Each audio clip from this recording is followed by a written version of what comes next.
Now, first, we have, please laugh with me. We have to have a moment of appreciation for Stuart Applebaum. Yes. Yes. Because if introducing me as one of the highlights of his life, he needs to have a better life. Anyway, seriously, I've known Stuart, well, let me start by telling a story. So I ran first for the Assembly when I was 23 years old. I had practiced law for a summer in one of these big fancy law firms. I found I was pushing a pencil. I found legal work boring, no offense to the lawyers. And I was pushing a pencil for some fat-ass rich guy who I knew I wouldn't like if I ever met him. So the Assembly district opened up in my district. It was controlled by a big corrupt machine that ignored what the constituency in the area needed. And I ran. The first day I ran, I didn't have much of it. No one thought I had a chance. The first day I ran, I went into my local barber, Frankie, for those of you from Brooklyn, Stewart, on Nostrand Avenue, Frankie the barber. It's now Michael's, the Italian restaurant, but so be it. Anyway, I said, Frankie, he'd give me every haircut I'd had since I was a little boy. I said, Frankie, would you put a poster in your window? He said, sure, kid. And then he said, kid, I never told you this. I'm not only the local barber, I'm the local bookie. You're the 50-to-1 underdog. How much you laying on yourself, kid? But I worked and worked, and I won. And you know why I won? There was only one group that was in my corner. Labor. Yes. Some of the great labor leaders, like Victor Gottbaum and Morty Barr and so many others, rallied to my side because I came from a union family. My grandpa was one of the founders of the Paper Workers Union. He worked in the paper mills up in Utica, New York. And labor came to my side, and that night, in the Union Hall where we celebrated victory, I said to the members of the unions who were there, you, men and women of labor, were there when I needed you. As long as I'm in office, I will always be there when you need me, and it's been that way ever since. So I love labor. I know how important you are.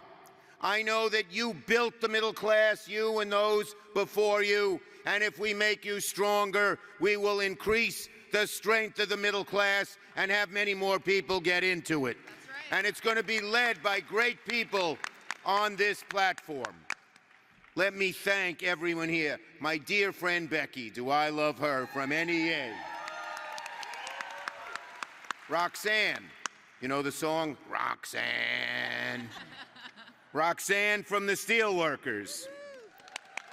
The great Stuart. Come up here, Stuart. Stand up. Let's just. And your great, great, great labor leader, Liz Schuler. What a great job she does. Stand up, everybody. On to victory in November.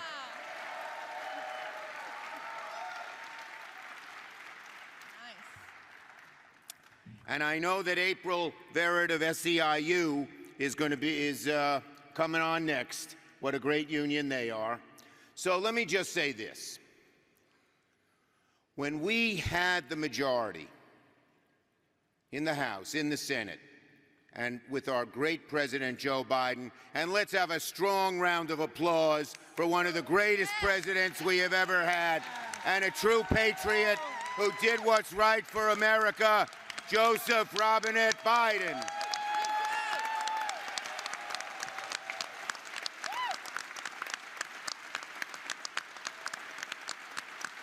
And when we had the majority, we had the most pro-labor 2 years that we've ever had. When the Republicans said they didn't give a damn about public workers, we said we did, and we passed over $400 billion to help our public workers keep meeting. Yes. When we knew that our arts industry was in real trouble, we passed the Save Our Stages Act and got $2 billion into their hands.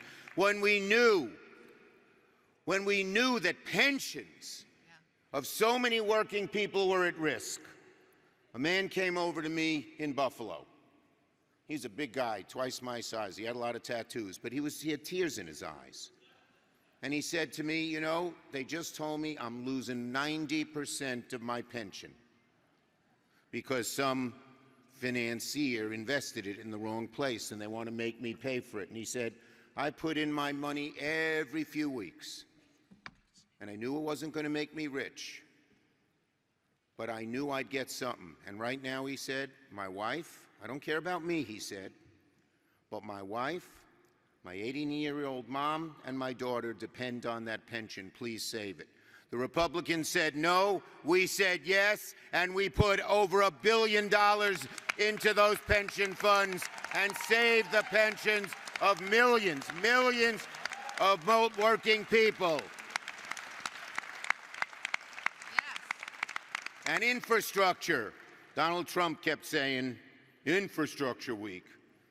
He couldn't get his finger out of his you-know-what to get anything done. But we did.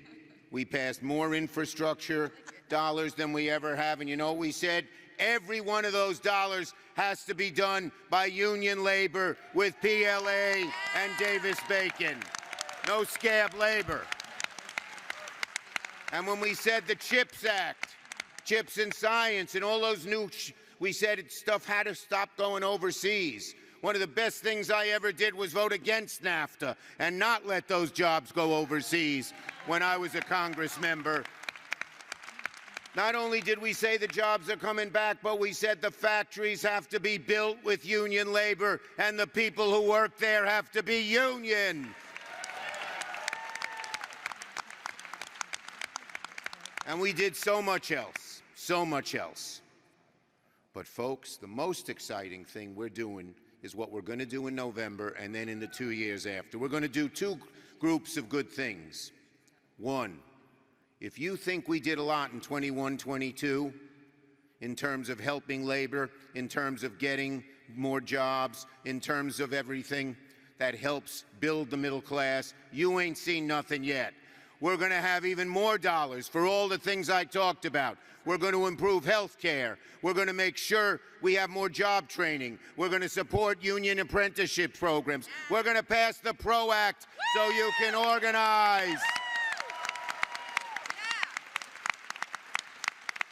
With your help, with the people on this stage and so many others, we're going to do so much. But we're going to do another thing. We are going to beat Donald Trump and his vice president's candidacy. I don't even want to say the guy's name. I'll just say he's weird. But we're going to beat them by so much that Donald Trump is going to get on the plane, get on the train to Florida. He's going to go home, and he's never going to run for office or bother us ever, ever, ever, ever again. Bye-bye, Donald. Bye-bye. Bye-bye, Donald. With union labor behind us, with the great men and women of labor behind us, he's not going to know. He's going to not know how great, he's going to see how great we are, and we're going to beat him. So, folks, we have a great candidate. Kamala Harris was one of the great leaders in the Senate.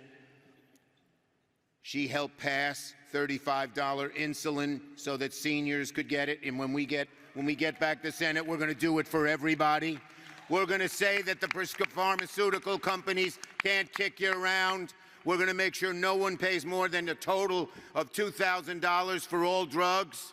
We're going to let them negotiate Medicare with that industry and get the costs down. We're going to make sure costs for energy go down. We're going to make sure that we have more money in our pockets. And we're going to make sure that that tax cut that Donald Trump passed for the rich is repealed and the rich finally pay their damn share.